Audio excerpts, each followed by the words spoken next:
Garsiausias magų duetas Arvydas ir Diana Diarči nekartą stebino mus ir net stingdė kraują savo triukais.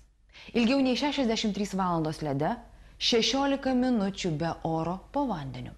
Tačiau jau kuris laikas žinomas magų duetas užsima kur kas žemiškesnę veiklą, nors ir tai skamba tarsi iššūkis. Kaip atsikratyti alkoholizmo? Ar įmanoma save užprogramuoti sėkmę arba priversti pamilti tą, kuris į jūs kol kas net nežiūri?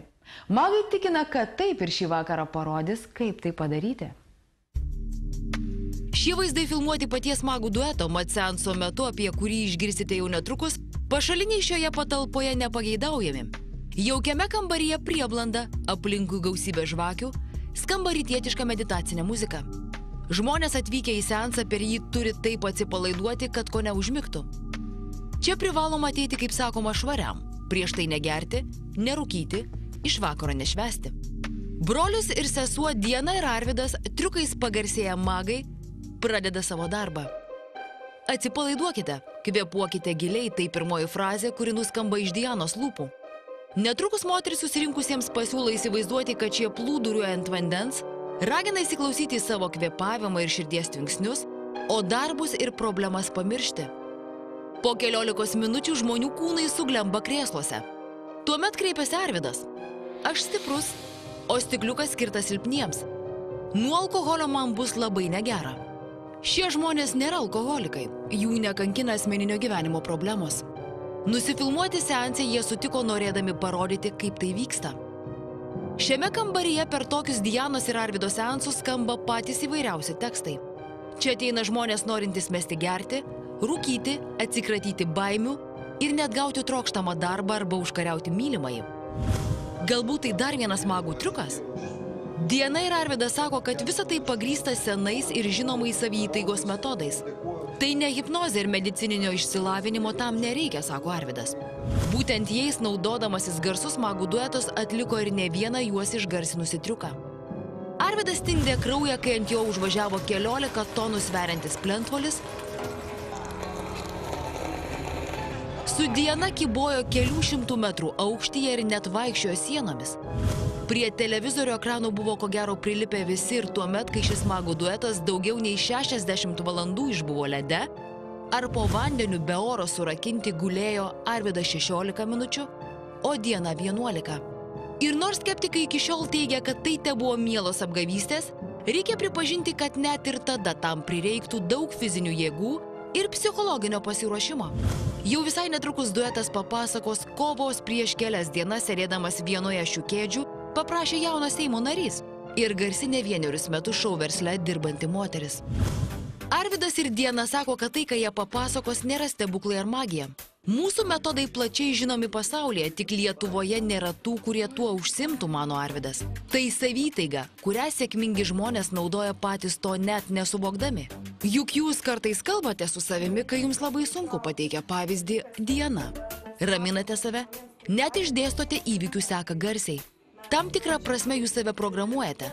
O mintis, kaip žinia, yra materiali, ji pildosi, bet to reikia išmokti. Diana ir Arvydas sako, kad tuomet galima susikurti trokštamą gyvenimą, nereaguoti į stresą, susivaldyti ir laimėti derybas, net priversti žmogų, kuris tau patinka, atkreipti į tave dėmesį. Nejau save galima užprogramuoti bet kam, kad ir numesti 100 kilogramų. Nejau save galima užprogramuoti bet kam, kad ir numesti 100 kilogramų. Nesiūlom jokios dietos, nes žmogus tegul pas dietologą iš pradžio ir taip toliau, nes paprastą dalyką reikia suprasti, žmogus negali daug valgyti ir būti plonas, jisai turi mažiau valgyti paprasčiausiai. Ir kad jam tai būtų lengviau daryti, mažiau valgyti, o tai jau pas mus. Labai dažnai būna, kad žmogus negali atsisakyti kažko, kas jam labiausiai trukdo. Šokoladas, čipsai. Jisai iš raciono nuėmė tą produktą ir kankinasi žmogus. O kad to nebūtų, čia mes galim padėti.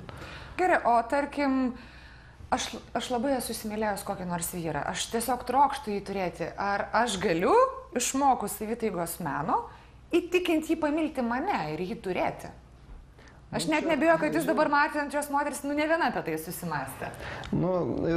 Tie seansai, savytaigos seansai nėra panašus į kažkokį ritualą arba kažkokį tam, nežinau, būrim, čia reikia pas būrėjus kreiptis, kur tam bet tai yra įtikinimo, tarkim, užprogramavimo metodas. Tai gal aš galiu tą vyrą užprogramuoti, mylėti mane ir būsimai? Jūs galite save užprogramuoti, kad jūs pasiektų tą norą ir jų tikslą pasiektų. Savo tikslą pasiektų. Jeigu būsit pastoviai kažkokioje depresijoje, vaikščiosit, jisai mane nežiūri, jūs jau taip atrodysit, kad tam vyrui bus jūs nelabai įdomu žiūrėti. Bet jeigu jūs save įteiksit taip, kad jums gerai, kad jūs žinosit, tas vyras bus mano ir jums nuo to bus gerai, jūs šypsosit, jūs turėsit daugiau šansų, kad jisai atkreips dėmesį į jūs. Arvydas ir Diana sako, kad savytaigos esmė tai tarsi žmogaus užprogramavimas. Per seansą žmogui specialiais tekstais įteigiama tai, ko jis nori pasiekti. Pasiekus būseną, kai žmogus miega, bet smegenys būdrauja, gali būti įtikintas nevartoti tam tikrų produktų, nebijoti to, ko bijai, atsikratyti kankinusių minčių, streso, kompleksų, nusiteikti sėkmei ar išsiugdyti valią. Pavyzdžiui, žmogui nesiseka darbe ar kankina stresai, per seansą jis girdės drąsinančius žodžius. Jei nekreipia dėmesio mylimasis, žodžius, kurie drąsins pasitikėti savimi, pastebėti kitus partnerius ir atsikratyti meilės kančių. Reikia iš pradžių svajot, kažką padaryti, ką tu nori, galvoju, paskui jau, aišku, darbas, bet to irgi nepasieksi nieko. Savitaiga, jinai padeda ir kontroliuoti save, ir eiti į priekį, ir daryti tos dalykus, kuris tu pats numatęs savo nori pasiekti. Pavyzdžiui, paimkite ir įsivaizduokit, kad citriną, aš pjaunu citriną prieš jūs ir jūs savo ant liežuvio, ir iš karto atsiranda tas, iš karto jaučiasi, kad kodėl citrinos nėra, o kodėl atsiranda ir viskas taip pat veikia, viską tam seilės išeina, citrinos nėra, o tik tai įsivaizduoju, atsiranda ta pati reakcija, fiziškai taip organizmas pradeda veikti, tai vaizduoti, ką daro. Tarp besikreipiančių pagalbos, pasak Dianos ir Arvydo, yra ir ne vienas Lietuvoje garsus asmuo, kurį kankina baimės, kompleksai ar alkoholizmas. Prieš pusmetį magams teko padėti garsiam sportininkui. Per treniruotės vyras pasiekdavo kur kas geresnių rezultatų nei per varžybas. Lemiamu momentu jis suabejodavo savo jėgomis ir pralaimėdavo, nors pergalė regis buvo ranka pasiekiama. Ilgainiui, pasak Dianos, vyras palūžo, jį ėmė kankinti depresiją. Tam, kad išmoktų valdyti savo emocijas, jam prireikė vos kelių seansų. Arvydas ir Diana sako, kad jie iki šiol negali pamiršti ir lietuviškosios estrados žvaigždės, kuriai teko padėti. Net 4 metus įkentė nuo alkoholizmo, nerimo, dvasinio išsekimo ir nemigos.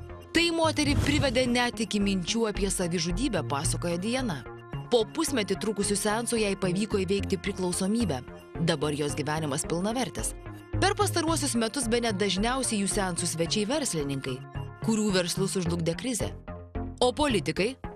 Nuo ko ginasi jie? Nuo baimės, sako Arvydas ir Diana. Neseniai kreipėsi jaunas politikas ir jam iškilo tokia problema, kad jisai viešai negali kalbėti. Gali, bet jaudinasi. Jaučia didelį stresą, visas šlapias iš karto delnai, raudonas veidas, tiesiog negali su savim nieko padaryti, panikos jausmas. Tie, kurie ir skeptiškai iš pradžių tai žiūri, bet nori ir žino, kad mes jiems negalim atsisakyti, padarysim ir padarom tiem žmonėms irgi, atrodo, kaip jie pajaučia iš karto. Įsitikina ir pajaučia, kad tai veikia, kad tai yra geras dalykas, kad tai nėra kažkoks tai ten, nežinau, figa v karmane.